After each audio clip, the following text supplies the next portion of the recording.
Bienvenidos a este análisis a fondo.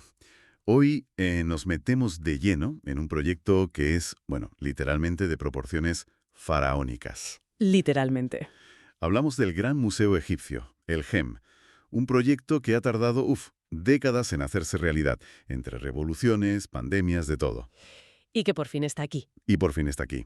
Nuestra misión hoy es entender por qué su inauguración es uno de los acontecimientos culturales más importantes, yo diría, de este siglo. Hemos consultado un montón de documentación para desgranar qué es lo que lo hace tan especial. Es que es fundamental entender una cosa. No estamos hablando solo de un edificio nuevo con cosas viejas dentro. Para nada.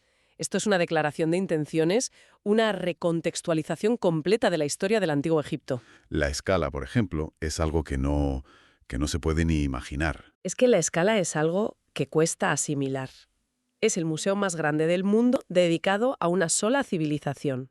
Y la colección, bueno, supera los 100.000 artefactos. Es un cambio de paradigma total. Ujú. Un cambio que, por lo que parece, era urgentísimo. Venga, vamos a meternos en la historia, porque vaya tela con lo que tardó en construirse. Todo arranca en los años 90, ¿no? Sí.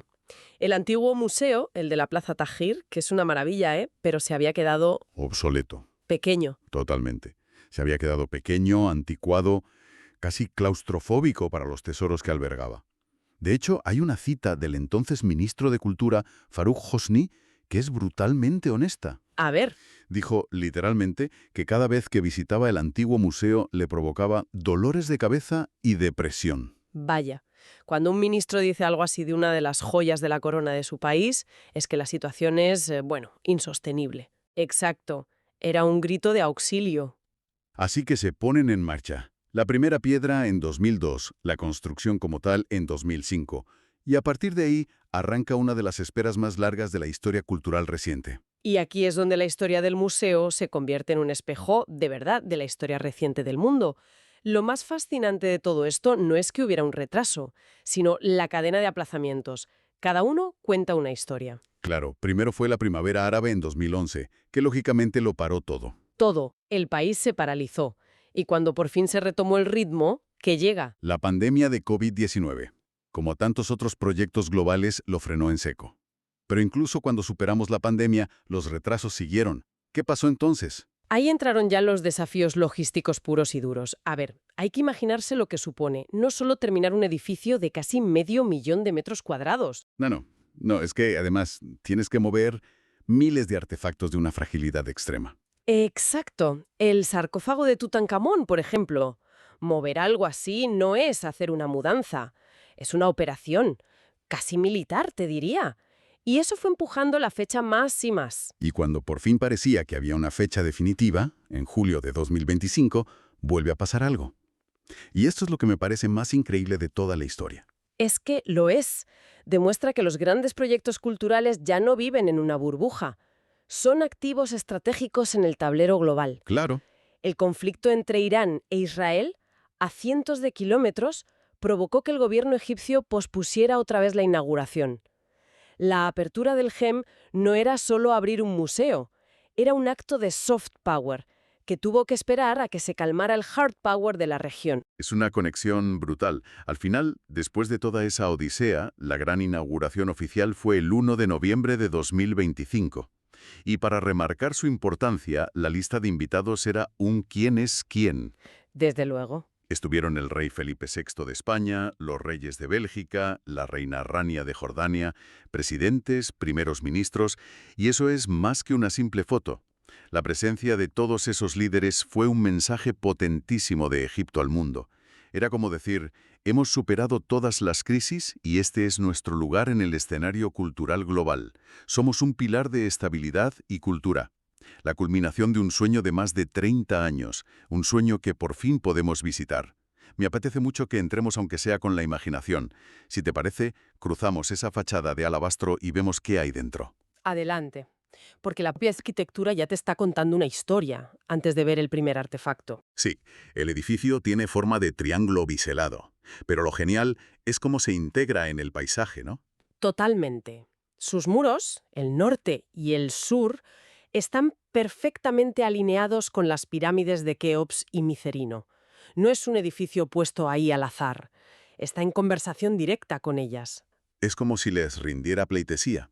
Bueno, cruzamos la entrada y llegamos al gran vestíbulo, el atrio. Y el impacto es inmediato. Un espacio gigantesco, de 10.000 metros cuadrados, con un techo de cristal que inunda todo de luz. Una maravilla. Y en el centro, dándote la bienvenida, una estatua colosal de Ramsés II, 11 metros de altura y 83 toneladas. Te deja sin palabras. Busca ese impacto, claro. Colocar a Ramsés II, el gran constructor, el faraón más poderoso, ahí en la entrada, es toda una declaración de intenciones. Pero hay otro detalle aún más sutil y para mí más potente. ¿Cuál?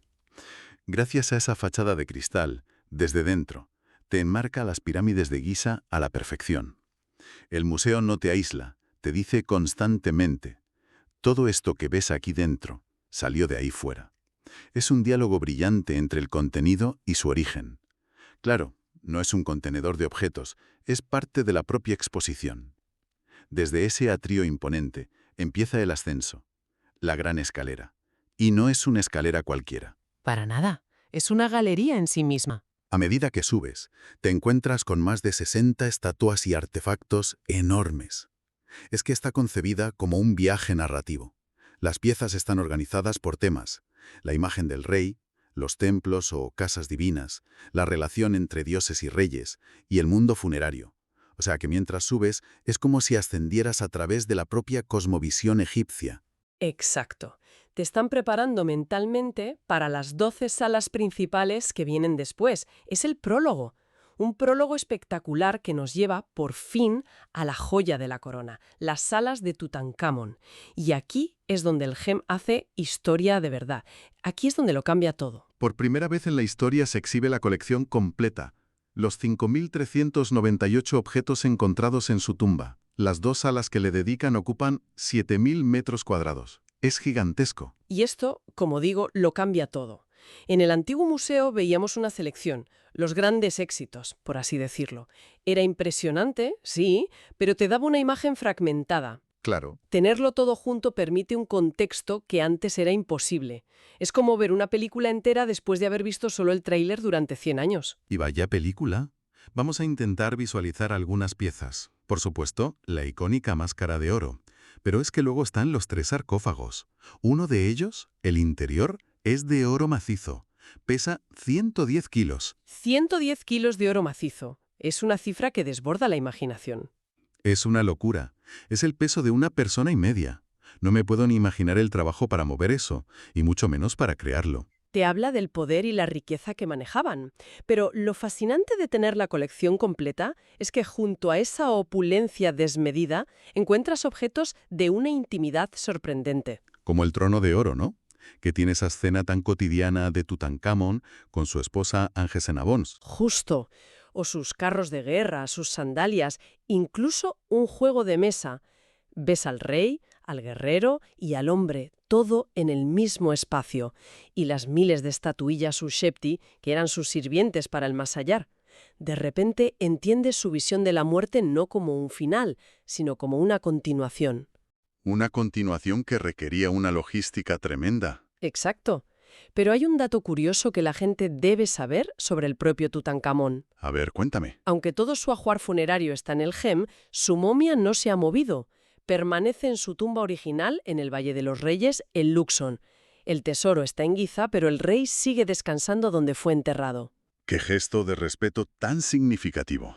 Desde luego. Y aunque Tutankamón es la estrella, el museo es mucho más. Hay otras áreas que demuestran la ambición del proyecto, como el Museo de las Barcas de Keops. Y de la conservación moderna. Alberga 2 barcas solares de madera de hace 4.600 años. Casi nada. Son de las naves más antiguas que existen. La creencia era que el faraón las usaría para navegar por el inframundo junto al dios Sol, Ra. Verlas es entender físicamente cómo concebían el viaje a la eternidad.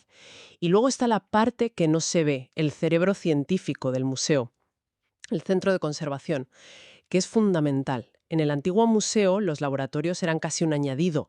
Aquí es una parte, bueno, es el corazón científico. Es uno de los centros de conservación más grandes y avanzados del mundo, con 19 laboratorios especializados. 19. Está el Museo Infantil, un espacio enorme interactivo basado en el juego. Esto me parece una declaración de intenciones muy potente. Lo es. Demuestra una visión a largo plazo. No quieren que el museo sea un mausoleo solemne, sino una plataforma viva para educar e inspirar al futuro.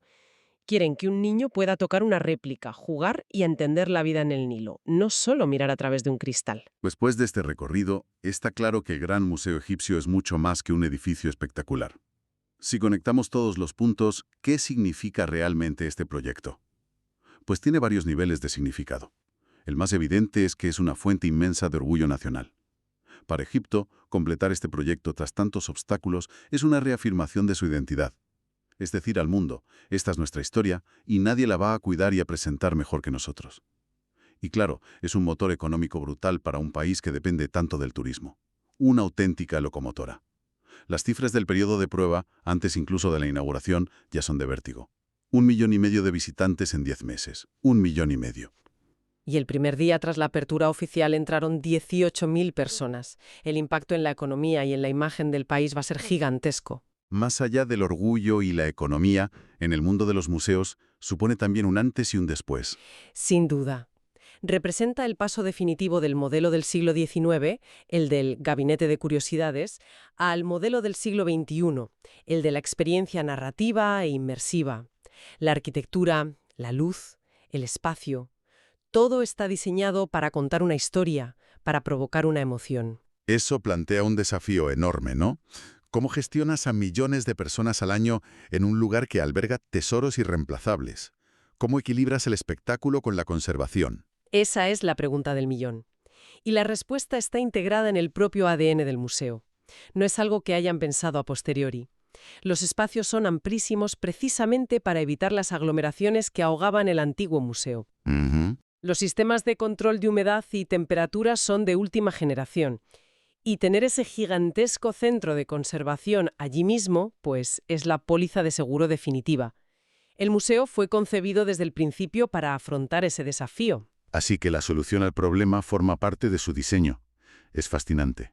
Resumiendo, hemos viajado desde un proyecto que parecía interminable hasta verlo convertido en un hito cultural mundial.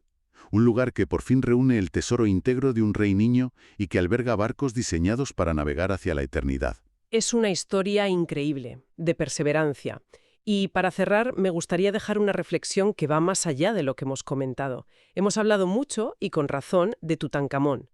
Pero las fuentes revelan algo que a menudo se pasa por alto. ¿El qué? Que de los más de 100.000 artefactos que alberga el museo, hay al menos 20.000 que nunca antes habían sido vistos por el público. 20.000. 20.000.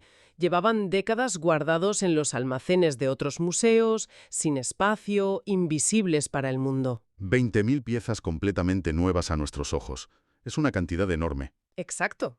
Y aquí es donde se conecta con el futuro de nuestro conocimiento. Esto nos lleva a la pregunta final, la que este museo deja flotando en el aire. Con tantísimas piezas saliendo a la luz por primera vez, ¿qué ideas que dábamos por sentadas sobre el antiguo Egipto podrían ser cuestionadas o incluso reescritas por lo que ahora por fin está a la vista de todos?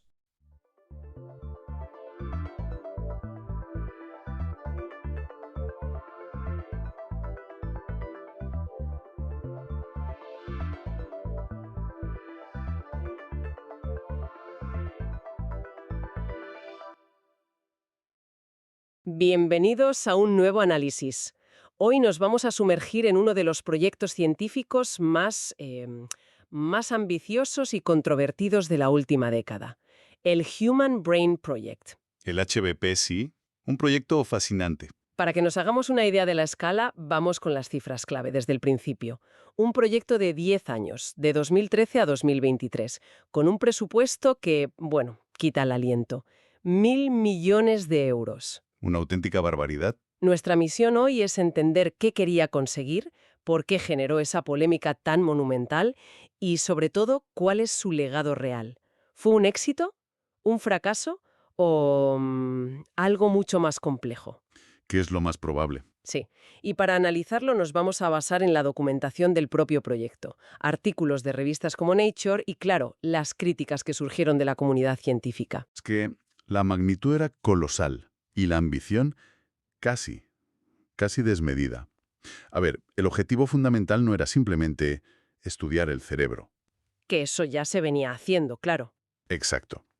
La idea era crear una infraestructura de investigación completamente nueva, basada en las TIC, las tecnologías de la información, para revolucionar la neurociencia, la computación, la medicina.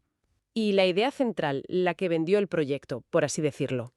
La que consiguió la financiación, sí, era usar superordenadores a exaescala, que son capaces de hacer 1 trillón de cálculos por segundo, para, en última instancia, simular el cerebro humano. Vale, vamos a desgranar esto, porque suena a ciencia ficción pura y dura. Una simulación completa del cerebro. ¿Qué significa eso? ¿Un cerebro digital, consciente, en un ordenador? Bueno, esa era un poco la imagen popular, ¿no? La realidad científica era más modesta, pero no menos compleja. El objetivo no era crear una conciencia artificial, Menos mal. sino un modelo que fuera biológicamente realista. La idea era simular el comportamiento eléctrico y químico de los 86.000 millones de neuronas y sus billones de conexiones. ¿Y para qué? ¿Cuál era el fin práctico? Pues poder estudiar enfermedades como el Alzheimer o el Parkinson o probar fármacos en un entorno virtual antes de usarlos en humanos. Pero claro, para llegar ahí, primero había que entender el cerebro a todas sus escalas, espaciales y temporales. Desde las moléculas hasta las grandes redes neuronales. Justo. Y desde un impulso nervioso que dura milisegundos hasta los cambios que ocurren a lo largo de una vida entera. Y para organizar todo ese trabajo, proponían una metodología que sonaba, la verdad, increíblemente lógica. Casi elegante. El bucle virtuoso, lo llamaban. Exacto. Era un ciclo que se retroalimentaba. Imagina, un equipo de neurocientíficos recopila datos experimentales de altísima precisión sobre cómo se conectan las neuronas en una región del córtex de un ratón, por ejemplo. Vale. Esos datos se digitalizan, se suben a una plataforma común, luego un segundo equipo de teóricos usa esos datos para desarrollar un modelo matemático que describa esas reglas. Un tercer equipo de informáticos traduce ese modelo a una simulación por ordenador. Y aquí viene lo interesante. Aquí viene lo bueno. Esa simulación genera predicciones sobre cómo se comportaría ese circuito en condiciones que aún no se han probado en el laboratorio. La simulación le dice al primer equipo, oye, probad a estimular estas neuronas de esta manera, y debería pasar esto. Y los experimentadores vuelven al laboratorio, lo prueban. Y o bien confirman la predicción, lo que refuerza el modelo, o la refutan, lo que obliga a los teóricos a refinarlo. Se cierra el ciclo y, en teoría, el conocimiento avanza. Suena perfecto, pero me genera una duda. Ese bucle asume que sabemos qué datos son los importantes para empezar a medir. ¿No hay un riesgo de acabar, no sé, en un círculo vicioso, optimizando un modelo basado en premisas que podrían ser incompletas o directamente erróneas? Esa es una de las críticas fundamentales que se le hicieron más tarde.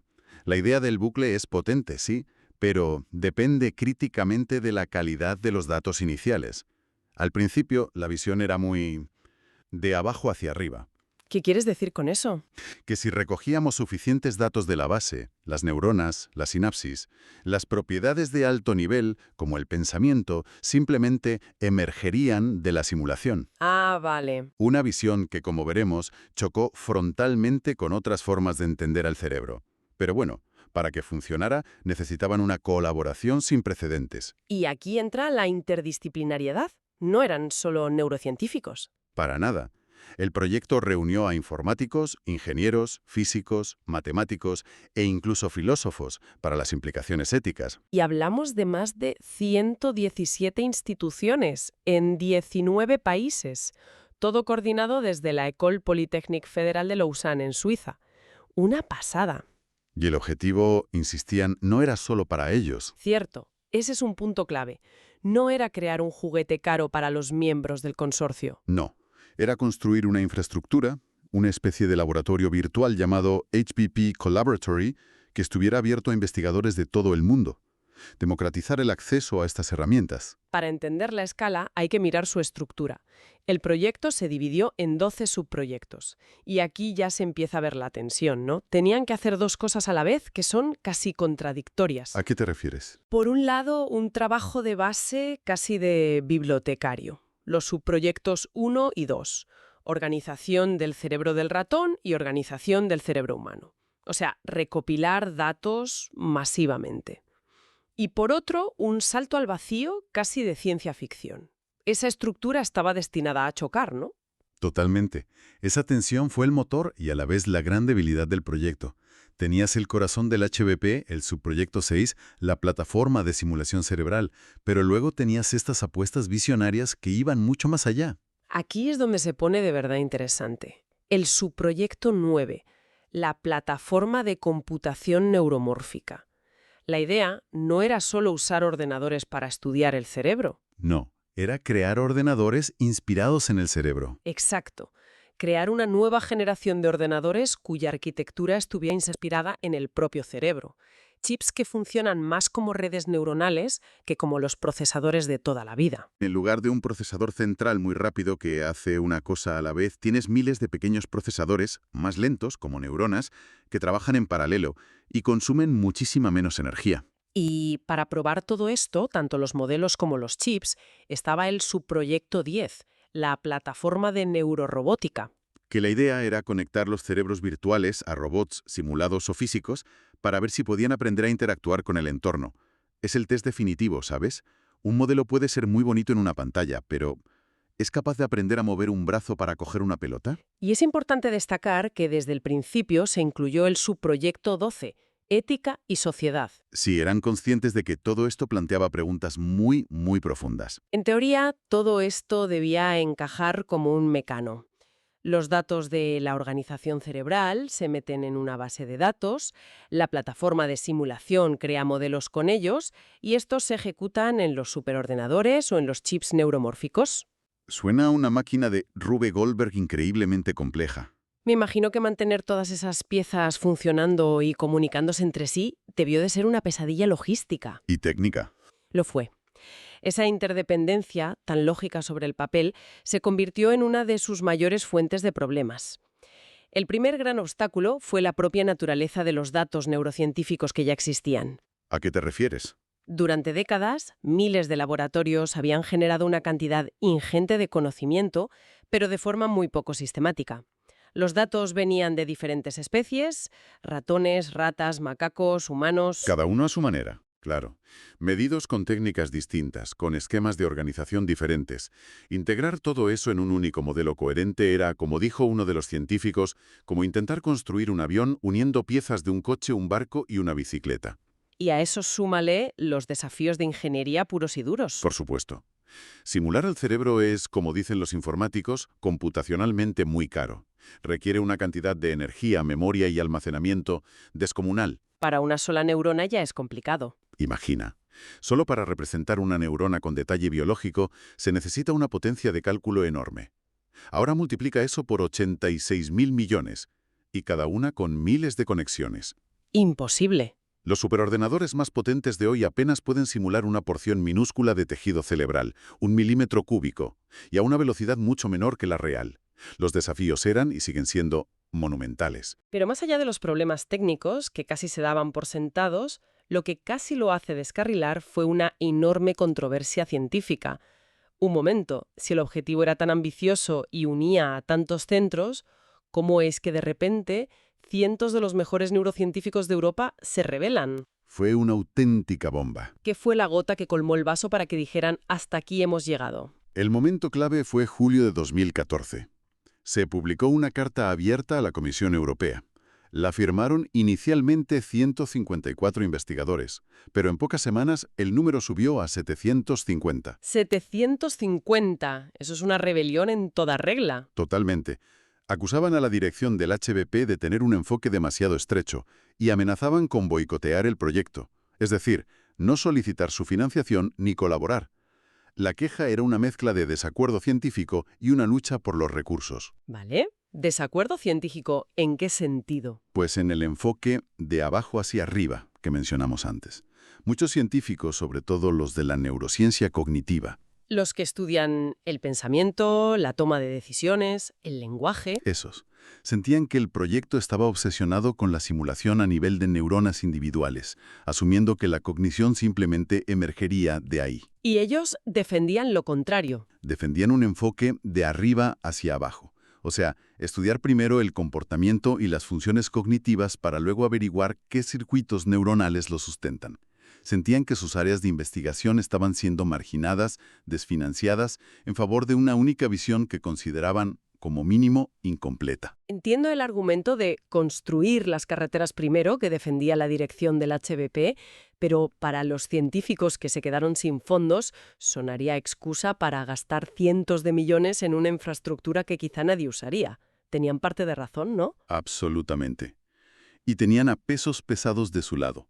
Peter Dayen, director de neurociencia computacional en el University College of London, dijo que el objetivo de una simulación a gran escala era radicalmente prematuro. O sea, no que fuera inútil, sino que aún no sabemos lo suficiente. Exacto. Que no entendemos los principios básicos del cerebro como para saber qué simular. Pero la crítica más demoledora vino de Geoffrey Hinton, uno de los padres de la inteligencia artificial moderna. ¿Qué dijo? Dijo sin rodeos que los responsables del proyecto no tenían ni idea de cómo hacer que un sistema tan grande aprenda. Para Hinton, el problema no era de hardware, de ordenadores, era de software. Nos faltan los algoritmos, los principios de aprendizaje que usa el cerebro. Es como intentar construir un motor a reacción sin entender la termodinámica. Justo. Así que la crítica era doble. Una lucha por la financiación y un debate filosófico y científico muy profundo sobre cómo se debe estudiar el cerebro. ¿Y cómo se defendió la dirección del HBP? Pues su contraargumento era que precisamente porque la neurociencia genera una avalancha de datos inconexos, se necesitaba una plataforma para unificarlos. Decían, no existe una tecnología para compartir, organizar o integrar todo este conocimiento. Nosotros estamos construyendo esa capa crítica que falta. O sea que la neurociencia cognitiva era vital, pero Pero que primero las plataformas tenían que estar en su sitio. Primero construimos la infraestructura. Y luego todos los enfoques, de abajo arriba y de arriba a abajo, podrán usarla. una batalla entre dos visiones. Pero la presión de 750 científicos no se puede ignorar. Esta crisis tuvo consecuencias reales, ¿no? Tuvo consecuencias enormes. La presión fue tan grande que en 2015 la Comisión Europea forzó una revisión profunda del proyecto. El comité ejecutivo original, de solo 3 miembros, liderado por el visionario pero controvertido Henry Markram, fue disuelto. Vaya. Y en su lugar se creó una junta de gobierno mucho más amplia y representativa, con 22 miembros que incluían a algunos de los críticos. Fue un cambio de dirección muy significativo que, en esencia, salvó al proyecto de implosionar, pero también lo forzó a redefinir sus objetivos para ser más inclusivo y quizá menos audaz. Entonces llegamos a la gran pregunta. Después de 10 años y, según la cifra de Nature, 600 millones de euros gastados. ¿En qué quedó todo? Hay una valoración muy crítica de 2019 en la revista The Atlantic que es demoledora. La recuerdo, sí.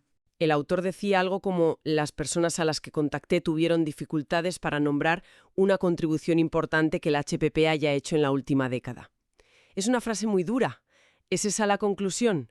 Un fracaso de 600 millones. Es una crítica durísima y refleja la percepción de una parte de la comunidad, sobre todo en los años intermedios. Pero si vemos cómo terminó el proyecto en 2023, la historia es más compleja. Hay que contrastar esa cita con una conclusión de un artículo de Nature publicado justo al final. ¿Y qué decía? Decía, el megaproyecto sí creó comunidades de científicos centradas en algunos objetivos comunes. Ese es un legado duradero. El HBP obligó a gente que no se hablaba a sentarse en la misma mesa. De acuerdo, fomentó la colaboración. Pero, ¿hay algo más tangible? ¿Alguna herramienta? ¿Algún descubrimiento concreto? Sí, y tiene un nombre, eBrains. A medida que el proyecto avanzaba y se enfrentaba a la realidad, el objetivo se fue desplazando. Se dieron cuenta de que la simulación completa era, como decían los críticos, prematura. Y se centraron en lo que sí podían construir. Exacto, la infraestructura. eBrains es el legado tangible. Entonces, si lo entiendo bien, eBrains es básicamente una especie de Google Drive para neurocientíficos, un gran repositorio de datos. Es una buena analogía para empezar, pero es mucho más. No solo almacena los datos, sino que te da las herramientas para analizarlos allí mismo, en sus superordenadores. Es como si Google Drive viniera con un laboratorio de análisis químico y un taller de ingeniería incorporados. Ah, vale, vale. Esa es la revolución. Un investigador en una universidad pequeña puede subir sus datos, compararlos con los atlas cerebrales tridimensionales de altísima resolución de la plataforma y luego usar el software de simulación del HBP como SpyKinaker para ejecutar un modelo en los superordenadores de eBrains sin tener que comprarlos ni mantenerlos. O sea que el legado no fue el objetivo original y llamativo que acaparó todos los titulares, la simulación completa del cerebro. Exacto. El legado fue construir esa capa crítica de la que hablaban durante la controversia. Se centraron en construir las carreteras, los puentes y las herramientas. Hoy, eBrains es una asociación internacional sin ánimo de lucro, con sede en Bruselas, y es una pieza clave de la infraestructura científica europea. Su valor no es un gran descubrimiento único. No, es ser una plataforma que puede permitir miles de pequeños descubrimientos en el futuro. Es una forma fascinante de verlo.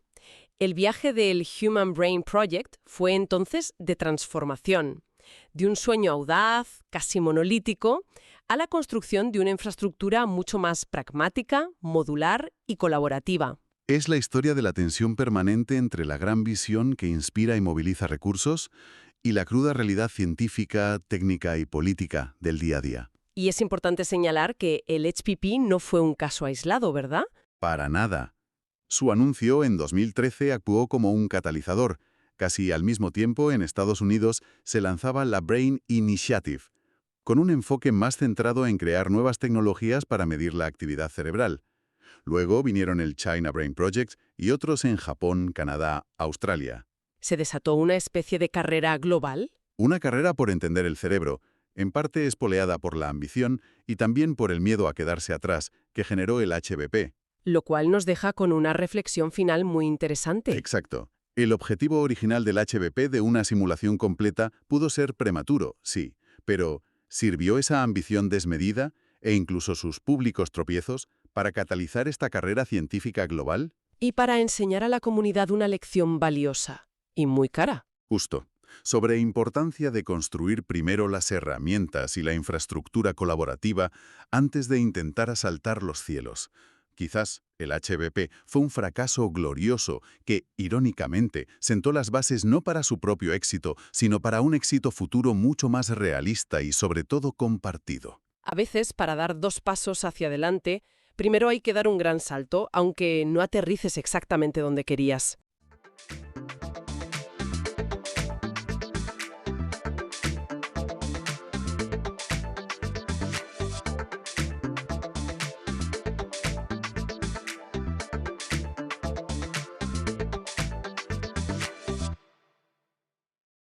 Hola a todos y bienvenidos. Hoy nos vamos a meter de lleno en una historia que de verdad parece ciencia ficción. Vamos a analizar a fondo un visitante muy especial, un cometa que vino de más allá de nuestro sistema solar, 3ATLAS. Para ello tenemos un artículo increíblemente completo, es que es casi una enciclopedia sobre este objeto, lo que nos va a permitir tener una visión global. Y el objetivo de hoy es entender qué hizo a este cometa tan especial. Vamos a explorar desde su descubrimiento, su composición, que ya os adelanto que es rarísima, hasta su posible origen ancestral y el debate que generó en la comunidad científica. Para empezar, vamos a situarnos. Estamos a 1 de julio de 2025 y un sistema de telescopios automatizado en Chile, el proyecto Atlas, detecta un objeto nuevo, un puntito de luz. Le dan un nombre temporal que parece una clava de Wi-Fi, A11PL3. Y en ese momento es el caos.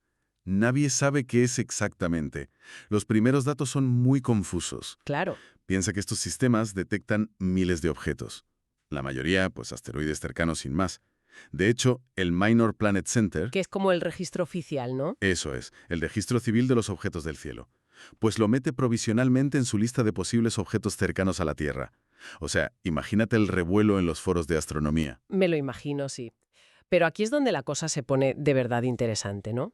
Porque en cuanto se corre la voz, todo el mundo, desde los grandes observatorios hasta el aficionado en su casa, apunta el telescopio hacia allí.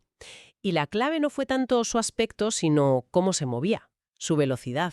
Su velocidad era una auténtica barbaridad. Se movía en lo que llamamos una trayectoria hiperbólica. A ver, explícanos eso de forma sencilla. Pues mira, para que nos entendamos todos, si tú lanzas una pelota al aire, la gravedad de la Tierra la frena y hace que vuelva a caer, ¿verdad? Sí, claro. Pues para que se escapara para siempre, tendrías que lanzarla a una velocidad increíble, lo que llamamos la velocidad de escape. Bueno, pues este objeto se movía tan rápido que la gravedad del Sol, que es gigantesca, apenas conseguía curvar un poquito su camino. Estaba claro que solo estaba de paso. Y cuando dices una locura de velocidad, ¿los números son? Los números no mienten. Tenía una velocidad de exceso hiperbólico de 58 kilómetros por segundo. 58, a ver que lo piense. El primer visitante que tuvimos, Oumuamua, iba a 26. 26.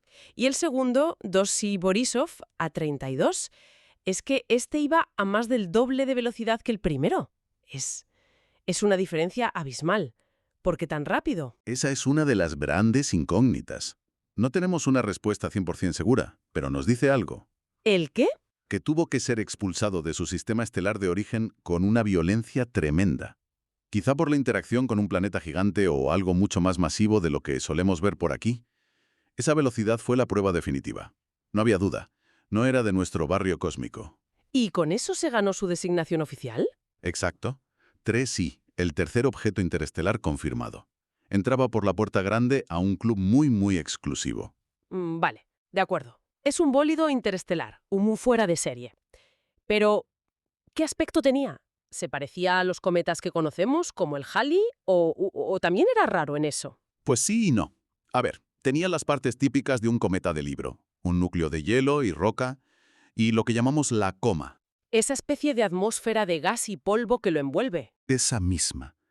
Pero los detalles eran peculiares. El núcleo era muy pequeño, menos de 1 kilómetro de diámetro. Vamos, un grano de arena en la inmensidad del espacio. Ya. Pero en cambio su coma era gigantesca y de un color rojizo muy intenso, lo que ya nos daba pistas de que su composición podía ser rica en ciertos compuestos orgánicos. O sea, un corazón diminuto, pero una melena enorme y rojiza. Tal cual. Y tenía un rasgo visual que era espectacular, que la fuente describe como un penacho orientado hacia el sol. Era literalmente un chorro de polvo que salía a presión de la cara del núcleo que miraba al sol. Como una chimenea. Como una chimenea, sí. Era un objeto activo. Estaba vivo, por así decirlo. Y supongo que aquí es cuando entra en juego la artillería pesada, el telescopio espacial James Webb, para leerle la matrícula, ¿no? Con una herramienta así, me imagino que los científicos esperarían encontrar, no sé, agua, lo típico. Se llevaron la sorpresa del siglo. Es que esto es lo fascinante. El James Webb reveló una composición química que rompía todos los esquemas. ¿Qué encontró? Era increíblemente rico en dióxido de carbono, en CO2. A ver, en el 99% de los cometas de nuestro sistema solar, el rey es el hielo de agua. Aquí no. Aquí el agua era un actor secundario. El protagonista absoluto era el CO2. ¿Y eso qué significa? O sea, ¿por qué es tan importante que tenga CO2 y no agua? Porque nos cuenta una historia sobre su cuna, sobre dónde nació. El CO2 solo se congela a temperaturas mucho más bajas que el agua. Ajá. Para que un cometa acumule tanto hielo de CO2, tuvo que formarse en los confines más helados de su sistema estelar, muchísimo más lejos de su estrella de lo que se formaron los nuestros. Nos está diciendo que su vivero estelar era radicalmente distinto al nuestro. O sea, un entorno mucho más frío. Mucho más. De hecho, solo conocemos otro cometa, el C2016 R2 Pan-STARRS, que tiene una química remotamente parecida, y ya en su día se le consideró una rareza cósmica. Este lo era aún más. Vale, entiendo. Es un cometa de CO2. Pero en la fuente se mencionan más cosas raras, casi de expediente X. Dicen que detectaron vapor de níquel atómico, pero sin rastro de hierro. ¿Sí? Pero eso es extrañísimo, ¿no? Siempre he oído que el níquel y el hierro van juntos en el espacio, son inseparables. Son como uña y carne, sí. Y ese es un verdadero enigma que todavía trae de cabeza a los astroquímicos. ¿Cómo es posible que se separe el níquel del hierro a nivel atómico dentro de un cometa? No tenemos un modelo claro que lo explique. Vaya tela. Y además se encontró cianuro, que eso sí es común, pero a la vez era muy pobre en otros compuestos de cadenas de carbono. Es como si tuviera una huella química a medida, una firma que nos grita que las condiciones y los ingredientes de su sistema de origen eran muy diferentes. Si juntamos todo esto, una química súper extraña que apunta a un lugar de formación helado y una velocidad de salida brutal, Supongo que eso nos debe dar pistas sobre de dónde demonios vino, ¿no? Esa es la pregunta del millón. Y la respuesta corta es que no podemos señalar una estrella en el mapa y decir «vino de ahí».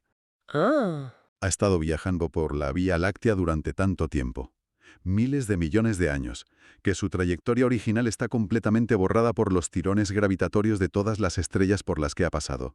Es como intentar seguir el rastro de un barco en mitad de una tormenta que ha durado milenios. ya. Imposible. Pero alguna pista tendremos sobre su barrio original, ¿no? Sí, y es una pista alucinante. Al analizar su movimiento a través de la galaxia, los astrónomos vieron que su trayectoria era consistente con un origen en lo que llamamos el disco grueso de la Vía Láctea. ¿El disco grueso? Es una región difusa, como un halo, que envuelve el disco principal donde está el Sol, y está poblado por estrellas mucho más viejas.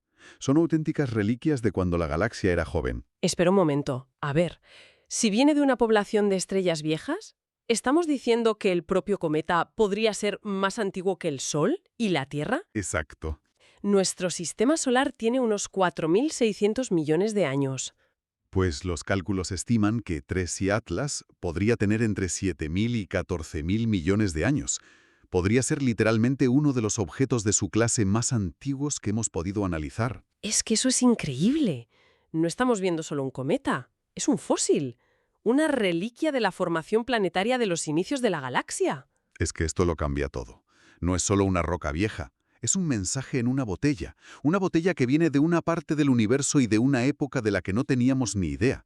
Es como encontrar el borrador de un libro cósmico que nunca se publicó, ¿sabes?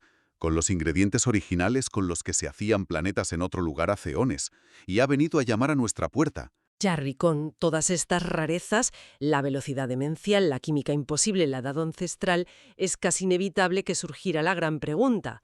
¿Y si no es natural? Inevitable. Es que cada vez que llega uno de estos, la especulación sobre tecnología extraterrestre se dispara, y el artículo se mete de lleno en esta controversia. Sí, y es importante tratarlo con seriedad, porque fue un debate científico real, no solo algo de ciencia ficción. La hipótesis la defendió principalmente el astrofísico Avi Loeb, que ya había planteado algo parecido con Oumuamua. ¿Qué decía exactamente? Pues él y su equipo publicaron un artículo sugiriendo que las anomalías de Tracy Atlas apuntaban a un posible origen artificial. ¿Y en qué se basaban? Porque suena muy atrevido. Se centraban en 3 puntos. Primero, decían que su trayectoria era estadísticamente muy improbable, porque venía muy alineada con el plano de nuestro sistema solar, la eclíptica, al muelle principal, algo que por puro azar es poco común. Entiendo. Segundo, las primeras estimaciones de brillo sugerían que era un objeto muy grande, aunque luego se vio que era por la coma gigante, no por el núcleo. Y tercero, las primeras observaciones no detectaron claramente gases como el agua, lo que les hizo especular con que fuera un objeto inerte, no un cometa. A ver, lo entiendo. Un objeto que casi duplica la velocidad de los anteriores, que parece venir directo hacia nosotros por el carril principal y que al principio no parece soltar gas, entiendo que hiciera saltar las alarmas, ¿no? Es normal que la gente pensara en algo, bueno, fuera de lo común. Claro. Y por eso la comunidad científica se lo tomó en serio. Dedicaron sus mejores instrumentos a investigarlo. La ciencia funciona así, poniendo a prueba hipótesis por muy atrevidas que sean. Y entonces llegaron los datos duros. Exacto. Y cuando empezaron a llegar los datos de los grandes telescopios, la historia cambió por completo. ¿Qué encontraron que desmontó esa idea? Pues para empezar, lo más básico.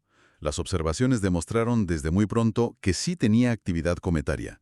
Tenía una coma, desarrolló una cola y estaba claramente soltando gas. Se comportaba como un cometa del libro de texto a medida que se acercaba al Sol. Vale. Y luego llegó el golpe de gracia con el James Webb. La huella química de la que hablábamos. Precisamente, el Webb no solo vio gas, sino que nos dijo exactamente qué gases eran. Dióxido de carbono en cantidades industriales, agua, cianuro, ese níquel solitario. O sea, ¿ingredientes naturales? No había ni un solo elemento en su composición que sugiriera metalurgia o electrónica o cualquier cosa artificial. Era naturaleza, pero una naturaleza más exótica de la que conocíamos. O sea que, al final, la explicación más sencilla, aunque increíblemente exótica, era la correcta. Un cometa 100% natural. El consenso científico es abrumador en ese sentido. Pero ojo, que esto no le quita ni un ápice de importancia. Al contrario, ¿Por qué? porque nos enseña que el universo está lleno de estos escombros de la formación de otros mundos. y que la variedad de recetas químicas para construir planetas es mucho mayor de lo que pensábamos. Cada uno de estos visitantes es una cápsula del tiempo, una oportunidad de oro para hacer arqueología interestelar sin movernos de casa. Recapitulando entonces, 3 Atlas fue el tercer visitante interestelar detectado, pero fue un pionero en muchos sentidos. El más rápido, el más extraño químicamente y posiblemente uno de los más antiguos que hemos visto nunca. Su origen en el disco grueso de la galaxia y esa composición dominada por el CO2 nos han abierto una ventana a cómo se cuecen los sistemas solares en otras partes del cosmos. Y eso nos deja con una reflexión final que a mí me parece muy potente. La fuente menciona un dato casi de pasada, pero que es clave para el futuro. ¿Cuál? Dice que el observatorio Vera C. Rubin, que es un nuevo telescopio que va a revolucionar la astronomía, lo habría descubierto 2 semanas antes si ya hubiera estado funcionando a pleno rendimiento. 2 semanas antes. ¿Y eso qué implica? Implica que estamos a punto de abrir las compuertas.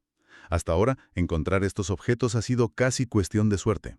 Con el Vera Rubin y otros telescopios que vienen, vamos a empezar a detectarlos de forma sistemática. Ya no serán 3 en una década. Quizás sean varios al año. Madre mía. Así que la pregunta ya no es si encontraremos otro visitante interestelar. La pregunta es, ¿qué secretos nos va a contar el próximo? ¿Será aún más raro que 3 Atlas? ¿Tendrá una química que nos obligue a reescribir los libros de texto otra vez? ¿Qué otras sorpresas, qué otras historias sobre la cuna de otros mundos viajan ahora mismo en silencio entre las estrellas, esperando a cruzarse en nuestro camino?